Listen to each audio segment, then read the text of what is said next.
자, 여러분, 보살은 중생을 교화하는 업을 가진 사람이죠. 교화하는 것으로 업을 삼는 사람이다. 그런데 여러분, 교화한다는 것은 결국은 그 사람을 인도해서 행복하게 살도록 해준다는 거 아닙니까? 그죠? 고통을 벗어나서 늘 환희롭게 살도록 해준다. 이거 아닙니까? 예를 들어서 어떤 사람이 물에 빠져 있다. 그러면 그 사람을 건지려면 어떻게? 그 사람의 그 허우적거림 거기에 잡혀가지고 그 말려들면 안 되잖아. 말려들면 같이 죽는 거잖아요. 그 사람도 죽고 그 건지는 나도 죽죠. 그렇듯이 여러분, 우리는 남 가르치는 걸 참 좋아해요. 사람들이. 그렇죠? 부모는 말입니다. 이 세상에서 가장 기초적인 지도자예요. 결혼은 뭐 둘이 사랑만 하면 되는데 부모는 자식에 대해서 지도자예요. 지도자란 욕망만 가지고 있으면 안 돼. 지혜가 수반돼야 되고 거기에 적합한 이 덕이 있어야 된다고. 근데 우리 부모된 사람들 말이야. 내 자녀가 참 특출하기만을 바라고 이 자녀를 훌륭하게 키우는 부모가 되기 위한 노력은 안 한다 이거예요. 그래가지고 뭐 기껏 한다는 것이 다른 사람 하는 거 보고 또 그렇게 하고 사랑하는 마음만 있으면 되는데 여보세요. 그 사랑하는 마음 가지고 어떻게 됩니까? 지혜가 거기 수반이 돼야죠. 그러니까 사실은 그 아이가 위험한 사람 손에 맡겨져 있는 거야. 우리 세상의 아이들이.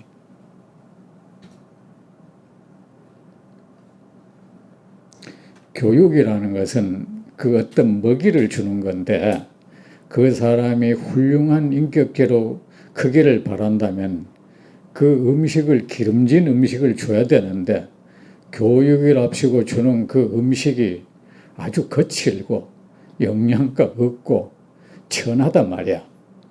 그거를 계속 먹으면서 그 사람이 훌륭한 사람이 되어주기를 바란다면 그것은 맞지 않는 거죠. 그래가 오로지 탓을 또 아이 탓으로 돌린다 이겁니다. 마치 나는 잘 키웠는데 자가 어떻게 해서 뭐 돌연변이처럼 그래 됐다는 식으로 세상에 그런 거는 있을 수 없지 않습니까? 응? 부모 노릇하는 것은 배워야 돼요. 사회에도 운동 감독을 하려면은 따로 지도자 교육을 받아야 돼요. 선수 생활할 때 잘했다고 바로 훌륭한 지도자 되는 건 아니에요. 응? 그렇듯이 보살은 말이야 만중생의 부모 아닙니까? 모든 중생을 행복의 길로 인도해야 된다 이게. 인도해야 된다면 현재 중생은 늘 고통 속에서 후적거리면서 절규하면서 산다 이겁니다. 그러면은 보살은 어떻게 해야 되느냐?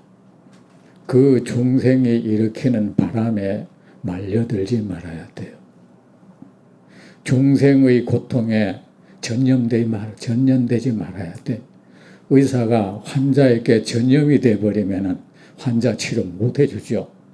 중생이 겪는 그 고통에 그 회오리 속에 말려들어서 그 고통에 전념이 돼버리면 그는 더 이상 중생을 정화하고 안락하게 해줄 수 없게 된다 이겁니다. 우리가 행복하다는 것은 뭡니까? 아주 편안한 상태입니다. 휴식의 상태에 있을 때 우리는 행복한 것입니다. 고민, 갈등, 두려움, 탐욕, 나를 고통스럽게 하는 이런 것들이 나에게서부터 없어졌을 때, 그런 병들이 없어졌을 때 나는 휴식을 얻을 수 있다. 그러면 여러분, 우리는 어떤 사람한테 할 때는 내가 가진 것을 줄 수밖에 없죠. 내가 가진 것이 돈밖에 없다면 돈밖에 줄 수가 없죠. 부모가 가진 것이 뭐 이불 한 채밖에 없다면 자식한테 이불 한 채밖에 줄 수 없을 것이고, 훌륭한 덕을 쌓아놓지 않았다면 자식에게 훌륭한 덕을 유산으로 못 물려줄 것이고, 땅만 가졌다면 땅을 물려줄 수밖에 없는 것이고, 통장을 가지고 있다면 통장밖에 줄 수 없을 것이고, 그렇다면 여러분은 우리가 어떤 사람의 관계는 주고받는 관계예요. 교육이라는 것은 내가 가진 것을 그에게 주는 거야. 여러분은 자녀에게 뭘 주고 살았습니까? 얼마나 숭고하고 거룩하고 깨끗하고 고급스러운 것을 줬습니까? 보살은 중생을 행복한 상태에 놓이게 해야 합니다. 그렇다면 어떻게? 행복한 상태는 마음이 적도의 휴식 상태입니다. 그렇다면 보살은 중생에게 휴식을 선물할 수 있어야 돼. 사람을 휴식시켜 주는 것보다 이 세상에 더 좋은 교육은 없습니다. 우리는 교육시킨 다음에 의뢰의 손에 연장을 들어요. 벤치, 망치, 톱, 낫 같은 거 들고 있어. 그 사람 아주 다치게 할 준비를 딱 하고 있어. 자녀를 대할 때, 선생님의 아이를 대할 때 그 마음 손에는 연장이 들려 있다고. 그 연장을 가지고 그 사람을 이제 다치게 한다고. 연장이 놓아져야 돼. 연장질하면 안 돼요. 사람을 향해서.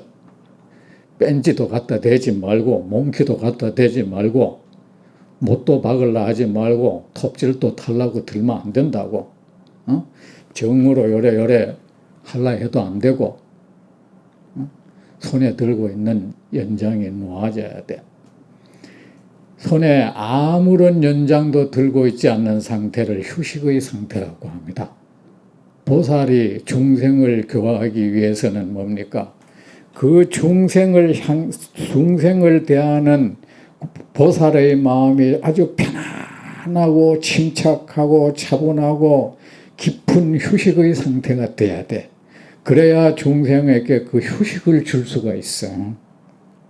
그런데 중생에게 집착을 한다. 중생이 일으키는 바람에 내가 휘말려 들어버렸다. 중생에게 내가 꽉 잡혀버렸다. 이러면 뭡니까? 자기 자신도 이미 휴식을 잃어버렸어. 사람에게 휴식을 그 휴식을 우리는 삼매라 하고 선정이라고 하는 겁니다. 그 삼매니 휴식이 하는 것, 그거 어떻게 해서 얻어질까요? 그냥 가만히 앉아 있으면 휴식이 얻어질까? 단전호흡하면 휴식이 얻어질까? 휴식은 가장 근간을, 우리가 휴식을 얻고 휴식을 얻지 못하는 것은 세상을 바라보는 그 시선이 그 경계선입니다. 시각. 절대로 내게 휴식을 깃들 수 없는 시각이 있고, 나에게 깊은 휴식을 안기는 시각이 있습니다. 그거는 전적으로 세상을 바라보는, 세상의 일을 바라보는 나의 시각에 의해서 내게 휴식이 올 수도 있고, 내게 많은 갈등이, 노동이 가해질 수도 있습니다. 부처님이 중생을 교화할 수 있는 것은, 교화한다는 것은 중생에게 깊은 휴식으로 인도한다는 말입니다. 부처님이 중생을 깊은 휴식으로 인도할 수 있는 것은 그 스스로가 휴식의 장이 되기 때문이야. 그 스스로가 깊은 휴식의 상태에 있기 때문인 거예요. 보살도 마찬가지입니다. 보살은 중생에게 휴식을 선물해야 됩니다. 그러면은 그 자신이 깊은 휴식의 상태에 있어야 합니다. 사람이 지극히 휴식의 상태에 놓여 있으면은 사람은 누구나 사람을 대하면 말입니다. 손에 저 사람도 나를 대할 때 내 손에 연장이 들려 있으면 그 사람 손에도 연장이 들려. 자기 다치기 싫어. 발톱을 그냥 감추고 드러내고 이 차이밖에 없어요. 우리가 사람에게 휴식을 우리는 사람을 허물을 못 고쳐줘. 교화할 수 없는 것은 내가 휴식 상태가 되지 않기 때문이야. 내 마음이 편치 않는 상태야. 어떤 허물을 가진 사람을 대할 때 나는 불만이 있고 그가 밉고 내 마음이 이미 휴식 상태에 놓여 있지 않아. 그래서 그걸 뜯어 건치가지고 뜯어 건지려고 마음에 연장을 들고 그 사람에게 다가가고 있어. 그래서 그 사람을 향해서 연장질을 하고 있어. 그만 연장질 당하면 사람은 고통스러워. 그 반발하고 대들어. 그걸 피하려고 그래. 중생이 안 되는 것은 사람을 쉬게 할 수 있는 능력이 우리에게 없다. 사람에게 휴식하게 할 수 있는 능력이 없는 것은 내가 휴식을 못하기 때문인 거야. 그런 상태에 서서 안 갔다 해도 여러분, 저는 우리가 차선책이라도 있어야 될 거 아닙니까? 사람을 향해서 어떤 사람이 잘못을 저지를 때 그 사람이 여러분 눈에 못마땅하게 보이는 동안은 그 사람한테 무슨 말을 하지 마세요. 여러분 스스로가 그 사람을 교화할 만한 준비가 안 된 사람이야. 다치게 할 준비만 되어 있는 사람이에요. 그 사람에 대해서 못마땅한 마음이 사라졌을 때 그 사람을 봐도 미운 마음도 사라지고 내 마음이 어느 정도 평온해지면 여러분 논리 정연한 말로 사람을 교화할 수 있다고 생각하지 마세요. 그거 사람 스트레스 받게요. 사람을 휴식시킬 수 있어야 돼. 그래 저는 그렇습니다. 그 사람에게 대해서 미운 마음이 있으면 저는 그에게 대해서 어떤 그 잘못에 대해서 말 안 합니다. 일단 이거를 사라질 때까지 기다려야 돼, 이게. 여러분도 그렇게 하세요. 차선책이라도. 안 그러면은, 그렇지 않으면 말입니다. 내 눈에 보이는 그 허물을 고치고 나면, 그건 고쳐집니다. 고치고 나면은, 그 대신에 다른 허물들이 많이 생겨요. 거기에 말이지 쫙 연장질 해보니까 그건 없어졌는데 다른데 막 여기저기 문제를 또 일으키는 거예요. 그거 그 사람의 잘못이 아니고 그 사람의 허물을 고치려는 그 사람에게 잘못이 있는 겁니다. 그렇다면 우리가 사람을 향해서 우리가 휴식할 수 없는 것은 뭡니까? 사람에 대해서 집착을 하기 때문인 거야. 그래서 왜 집착합니까? 그것이 진짜 존재라고 생각하기 때문인 거야. 진짜 존재라고 생각하니까 그것과 내가 양립을 해요. 마주보고 있어. 마주보고 그것을 내가 잡고 그것을 내 마음방에 들어 앉혀버려. 그것이 내 마음방에 들어 앉혀있는 순간에 나는 그것에 휘말려 들고 그것에 내가 딱 속박을 당해요. 우리의 사람에 대한 교화라는 것은 사실은 나의 그 사람에 대한 불만을 해소하기 위한 노력이야. 내 편에 내지려고. 그 꼴을 보니까 내가 못마땅하니까 내의 못마땅함을 없애가지고 내가 편안하려고 사람한테 자꾸 흠을 고치라고 요구하는 거야. 내 말 맞지 않습니까? 너를 위해서라고 하는 거 새빨간 거지 말입니다. 그래서 보살은 중생에게 깊은 휴식을 안기는 것이 바로 중생 교화예요. 그만 집착을 일으키지 않기 위해서는 그 중생을 보고서 이런저런 그 번뇌가 일어나지 않고 갈등 요인이 잘못된 삶을 사는 게 중생 아닙니까? 그러면 잘못된 삶을 사는 사람 보면 우리는 일단 마음이 말이지 못마땅해지겠죠. 조급증도 생기고 그게 없어져야 되는 거야. 응? 그래 그 사람을 딱 보는 순간에 내가 깊이 휴식할 때 그 사람은 나를 보기만 해도 내가 이름만 들어도 그 사람은 휴식을 얻어요. 얻고 그 큰 잘못을 저질렀다면 휴식 상태에서 사람은 제대로 자기 업무를 고칠 수가 있어. 내가 말하지 않아도 잘못했다 캐라! 안 캐도 참회의 눈물을 흘리고 그 허물의 요인을 싹 제거해버려요. 우리가 때로는 그 도덕으로 온갖 경우로 무장된 사람들의 설득을 아무리 들어도 고쳐지지 않던 허물들, 저 산에 가서 흐르는 물소리, 바람소리, 개미 자기들끼리 물고 뜯는 거 이런 거 보면서 어느 순간에 내 마음이 휴식을 얻고 거기서 내 잘못을 알고 고쳐지는 경우가 훨씬 많죠. 바른 말 듣는다고 되는 건 아니에요. 중생이 하는 바른 말이란 콩 난 마음에 생채기 내는 거야. 그걸 바른 말이라고 하는 거야. 그거는 바른 말 아니에요. 그냥 화살 쏘고 있는 거야. 그렇다면 그 집착을 안 해야 내 마음에 휴식이 돼요. 집착을 하지 않기 위해서는 어떻게 합니까? 이 모든 것은 거짓된 존재다. 내 앞에서 허물을 일으키는 저 중생, 실제하는 존재가 아니다.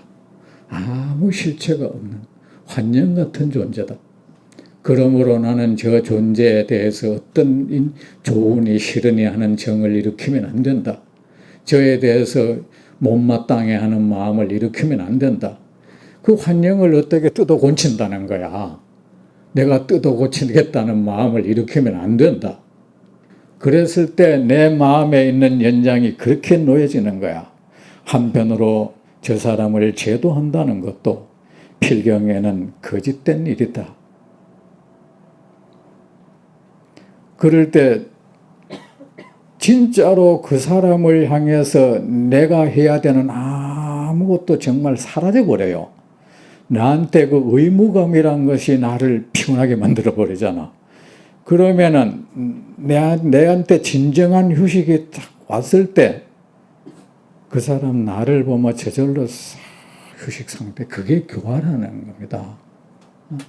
사람이 보살이 중생을 교화하기 위해서는 내가 교화하려는 그 대상으로부터 내가 휴식을 할 수 있어야 돼. 자, 그러면은 중생은 모두가 거짓된 존재라고 보고 그 중생을 향해서 휴식 마음에 어떤 동요가 일지 않도록 한다. 좋고 싫음의 정이 일어나지 않도록 한다. 마음에 회오리가 일지 않도록 한다. 늘 부동의 상태, 평온한 휴식의 상태가 되도록 한다. 일단 그렇게 해야 된다며. 그러면은 자, 그러면 저 중생이란 것이 거짓 존재만 뭐 고통받거나 말거나 그래 되면 또 안 되는 거야 이게. 하지만 그 중생은 그 중생을 소중히 여겨야 한다. 내 앞에서 온갖 허물을 일으키면서 고통받고 있는 그 중생 소중히 여기고 아껴주어야 한다. 왜? 그 중생이 또 다른 모든 중생을 교화할 부처의 후보이기 때문에, 한 부처님의 모습이기 때문에 우리는 아껴야 된다.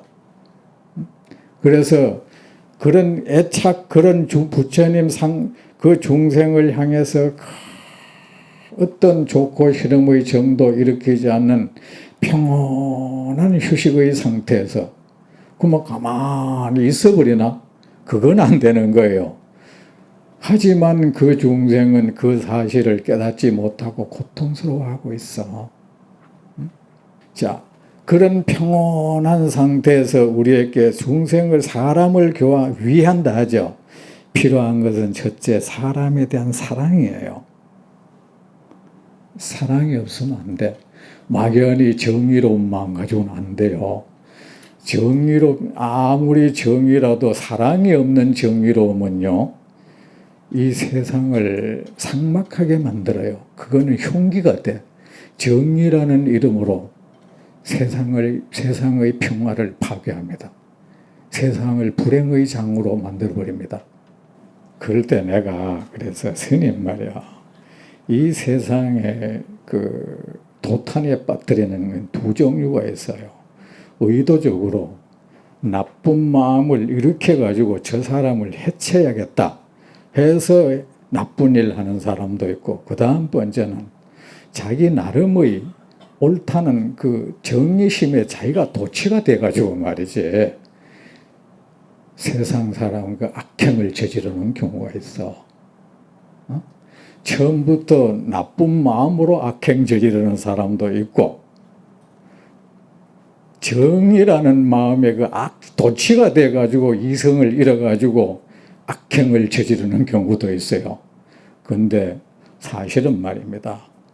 그 나쁜 마음을 일으키고 사람을 일으키는 것은 사실은 개별적이고 산발적이야.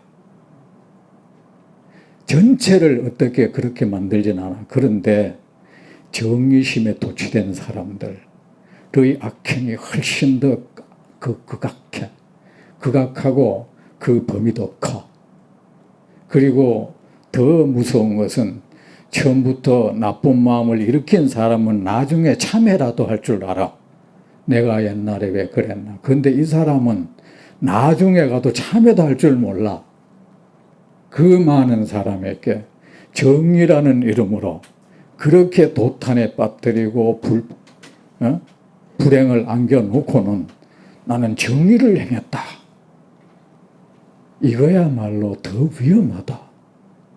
보살에게 필요한 것은 중생을 향한 평온, 중생을 바라볼 때 그 마음이 평온해야 합니다. 조금의 이 동요가 일어서는 안 됩니다. 그 다음번에 그 평온한 가운데 중생에 대한 이 사랑이 있어야 합니다. 사랑의 강물이 쭉 흐르고 있어야 합니다. 그 평온한 대지에 따뜻하게 흐르는, 평온하게 흐르는 그 사랑의 강물이 있어야 된다. 땅에 있으면은 땅만 평온하다고 되는 거 아니잖아요. 거기에 강물이 또 잔잔하게 흘러야 되죠. 그죠? 그래야 그 땅이 비로소 비옥해가지고 초목으로 이 아름답게 장엄될 수가 있는 것이죠. 자, 중생을 사랑을 해야 하는데, 그러면은 중생을 이렇게 모든 중생은 환영이다, 실제하지 않는다 이러면서 지극히 휴식의 상태에서 바라보는 휴식하는 그 마음으로 중생을 바라보는 그 보살은, 그럼 중생 사랑은 또 어떻게 합니까? 이걸 묻는 겁니다. 보살은 이렇게 중생을 바라보고 나서, 이렇게는 뭡니까? 앞에 다 나왔다. 그죠? 이렇게 바라보고 나서 이것이 현재가 되는 겁니다. 이렇게 봐봐야 돼요. 이것이 없고 이 사랑만 있으면 이 사랑의 이 마음을 흔들어 버려. 휴식을 다 뺏어버려. 여러분은 뭐야? 자식에 의한 사랑 때문에 그 사랑이 여러분 마음 휴식을 다 뺏어버리잖아요. 그죠? 휴식하지 못한 마음에는 지혜가 없습니다. 그런데 뭘 근거로 해서 내 말만 들어 하거든. 아니 어디에 근거를 해서 내 말만 들으면 틀림없대. 자기가 그렇게 의식이 명징한 상태라고 생각하는가? 보살은 이렇게 중생을 평온한 마음으로, 휴식하는 마음으로 중생을 바라보고 나서 부처님의 가르침을 말해줘야 한다. 그 흐르는 강물의 평온한 땅에서 말이야, 부처님의 말씀을 찬찬 뭘로? 부처님의 말씀을 가지고 중생을 휴식시키는 거야. 여러분 교리를 공부 안만 많이 해도 나는 공부 많이 했어. 나는 참선도 많이 했어. 그런 사람 공부 경계의 정도는 도가 높니 안 낮니? 도라는 것은 공부에서 어떤 경지 정도를 도라고 한다. 그 휴식의 정도예요. 아셨죠? 자, 부처님의 가르침을 부처님의 가르침으로 중생을 휴식시키는 거예요. 제가 여러분께 이렇게 부처님의 말씀을 전해드리는 것도 내 힘으로는 여러분을 휴식시킬 수 없으니까 부처님의 말씀을 전해드려서 여러분에게 부처님의 말씀을 의지해서 휴식을 얻으라는 겁니다. 여러분, 그 얻어진 휴식을 우리는 삼매라 하고 선정이라 합니다. 따로이 꼭 삼매를 닦는다, 선정을 닦는다, 다 공부를 새로 하세요. 아셨죠? 보살의 이것이 참된 사랑이다. 무엇이 진실한 중생에 대한 사랑이냐? 부처님의 가르침을 전해주는 거다. 이것이 사랑이다. 여러분, 정말로 사랑하는 자식에게 여러분은 좋은 음식을 먹이려고 하죠. 좋은 옷을 사주려고 하고 좋은 구두를 사신이라고 하죠. 나도 안 먹는 음식을 먹이려고 하죠. 이 세상에 가장 보배로운 음식은 바로 법식, 부처님의 가르침의 음식입니다. 그래서 부처님은 보살은 일체 중생을 자식처럼 사랑합니다. 자식처럼 소중히 여기고 아낍니다. 그래서 보살은 이 세상에 더없이 소중한 것을 중생에게 선물합니다. 그것이 부처님의 보배로운 법인 것입니다. 부처님 제자인 우리에게 세상에서 가장 보배로운 것은 부처님의 가르침의 보배고 최고의 선물은 이 부처님의 가르침을 듣는 겁니다. 아셨죠? 이렇게 스님과의 관계가 제대로 정립돼야 이익을 얻어. 안 그러면 말이야, 세속적인 관계가 되고 평생 동안 여러분하고 어떤 인연 맺어도 아무 이익이 없어요. 그 불쌍한 겁니다. 자, 이것이 진짜 사랑입니다. 아셨죠? 진짜 사랑이 이 삼보 스님들 보살의 신도에 대한 진짜 사랑은 무엇인지 아셨죠? 보살의 사랑은 고요합니다. 소란스럽지 않습니다. 왜? 그 사랑은 일어난 바가 없기 때문입니다. 일어난 것은 소멸을 하겠죠. 일어났다 꺼졌다 일어났다 꺼졌다 줄어들었다 불어났다 하는 것은 고요한 상태가 아니죠. 시끄러운 거죠.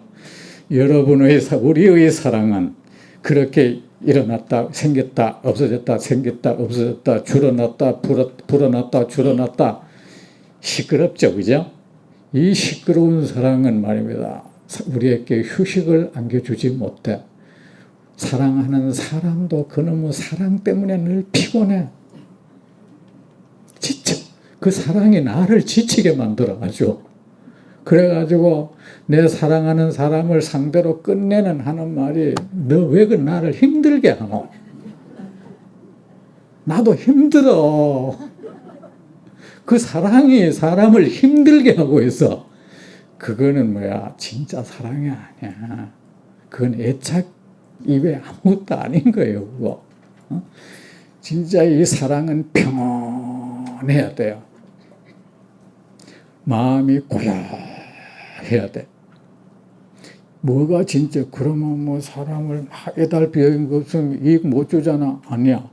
무엇이 사랑입니까? 그 사람한테 진짜 어떤 이익을 주는 게 사랑 아닙니까? 그렇습니까? 안 그렇습니까? 그렇다면은 내가 마음이 아주 깊은 휴식의 상태가 됐을 때, 아주 고요할 때 내 의식은 밝게 빛나고 그 사람한테 진정한 이익을 줄 수가 있다 이겁니다. 그것이 진짜의 사랑인 겁니다. 고귀한 사랑. 붙들고 네가 내가 너를 얼마나 사랑하는지 그것도 모르고 막 그 나중에는 뭐 눈물게 분하다 이거야. 아이 사랑 그때 그래 또 분해요. 섭섭해가지고 말이지. 어떤 나중에 사랑이 막 원망으로 또 변한 거야. 왜 내 사랑을 몰라줬다 이 사람이. 사랑이 왜 시끄러워. 시끄럽고 사람 참자 너무 피곤하게 만들어. 그런 사랑은 이익을 못 줍니다. 내 사랑의 대상에게. 보살의 사랑은 마음을 태우지 않습니다. 우리는 속을 태웁니다. 이 사랑이 번뇌가 없기 때문입니다. 보살의 사랑은 다툼이 없습니다. 지착이 우리는 사랑하는 놈하고 다투죠. 그렇습니까? 내가 이러는 거는 너를 사랑하기 때문이야. 근데 너는 왜 내 사랑하는 마음을 몰라줘? 그래 나도 엄마 사랑하는 건 알아. 나도 그 사랑 가지고 우리가 뭐 음성이 높아집니다. 그 싸우고 있어 사랑 가지고. 보살의 사랑은 다툼이 없습니다. 보살의 사랑은 하나 되는 것입니다. 그와 융화되어 버리는 거야. 둘이 붙들고 씨름하는 것이 아니고 대상과 짝하지 않기 때문입니다. 뭐에 대립하지 않는 거예요. 짝하지 않는다는 것은 양립하지 않는다는 겁니다. 어떻게 해서 양립하지 않습니까?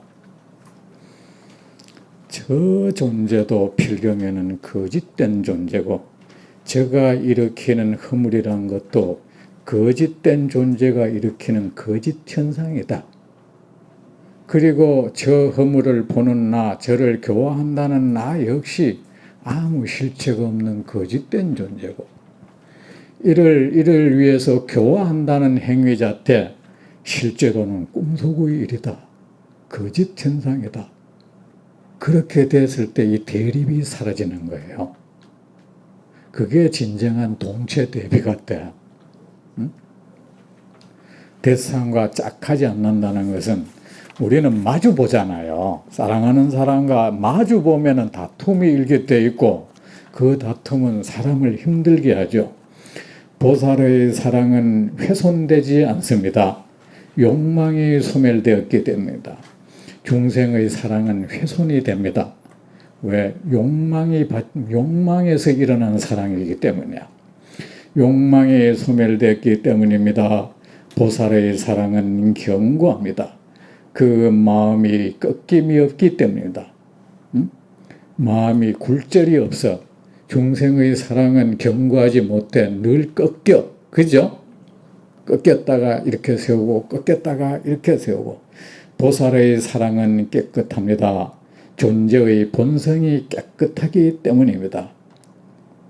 보살의 사랑은 한이 없다는 것은 한도, 한정 있잖아.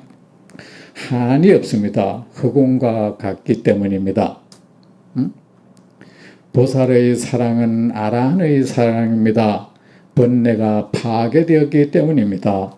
보살의 사랑은 보살의 사랑입니다. 중생을 안락하게 하기 때문입니다. 중생을 안락하게 하는 것, 세상 사람들에게 안락을 선물하는 것, 그것이 사랑입니다. 그 사랑이 선이라는 것입니다. 그 사랑을 정이라고 하는 것입니다. 보살의 사랑은 열애의 사랑입니다. 변함이 없기 때문입니다. 보살의 사랑은 변함이 없습니다. 늘 흐르는 강물처럼 그렇게 평온합니다. 보살의 사랑은 부처님 사랑입니다. 중생을 깨우치기 때문입니다. 보살의 사랑은 자연 사랑입니다. 아무 조건이 없기 때문입니다. 여러분, 저기 꽃이 자연물 보세요. 꽃이 핀다.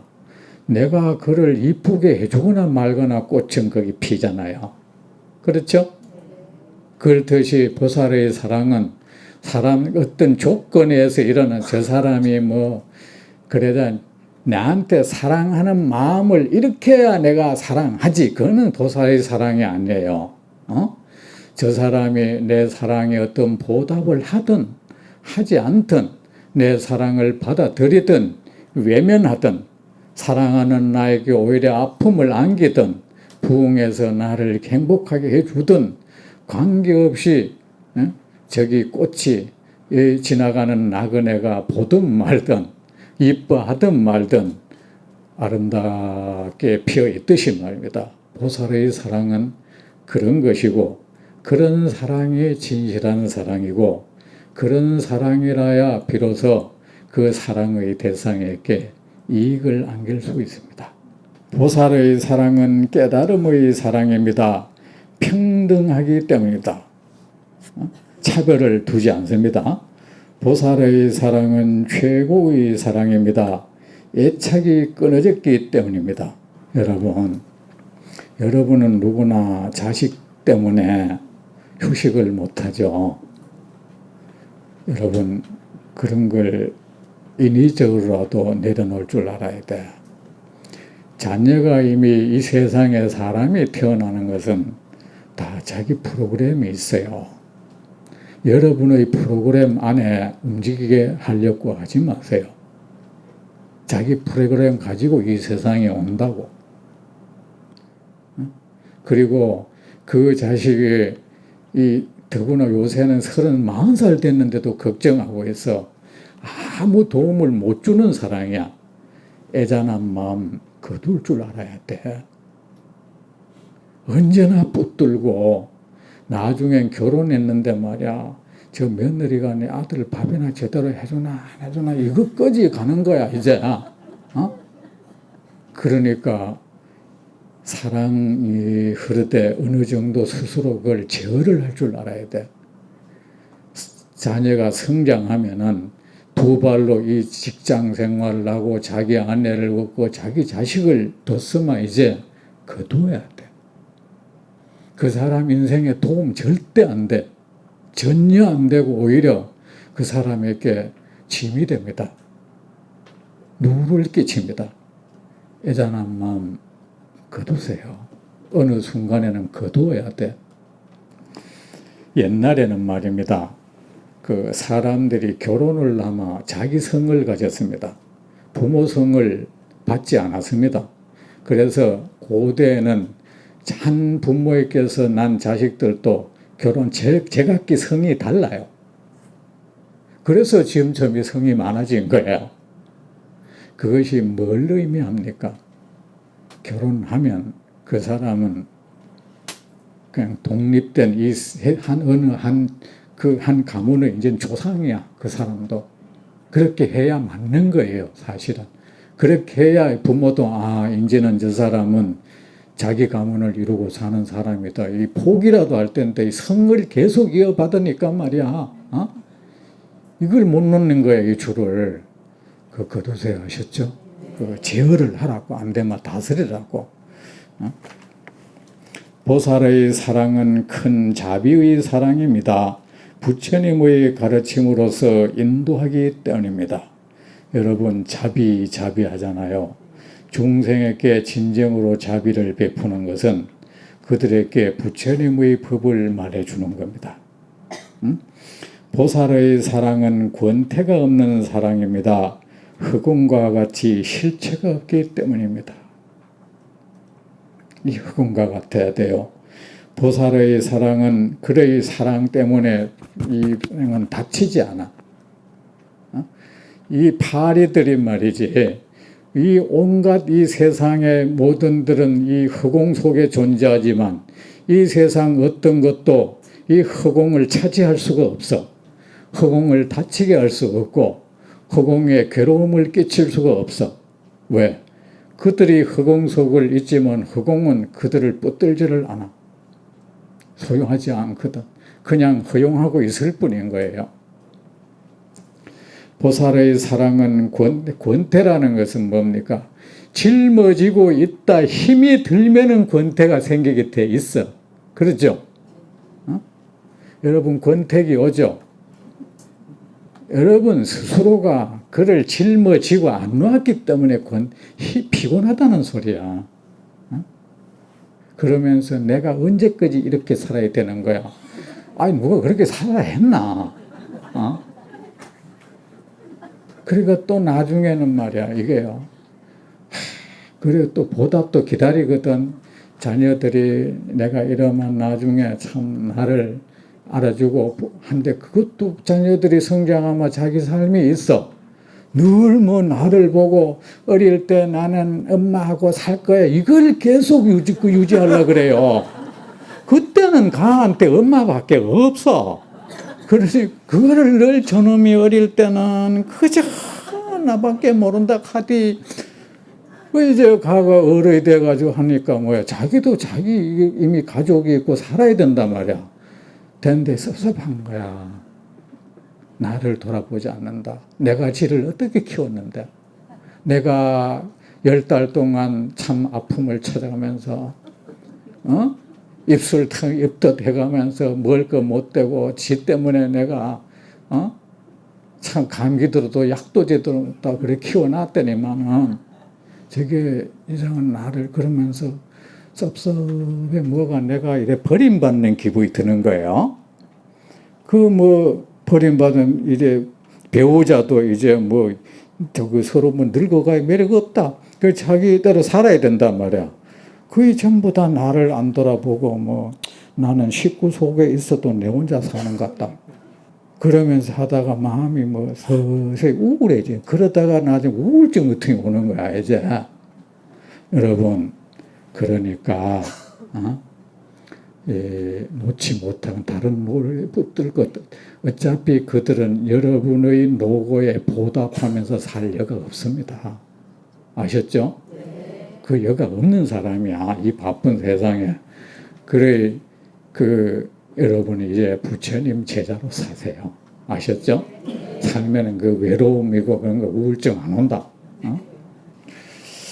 보살의 사랑은 베풀모의 사랑입니다. 인색함이 없기 때문입니다.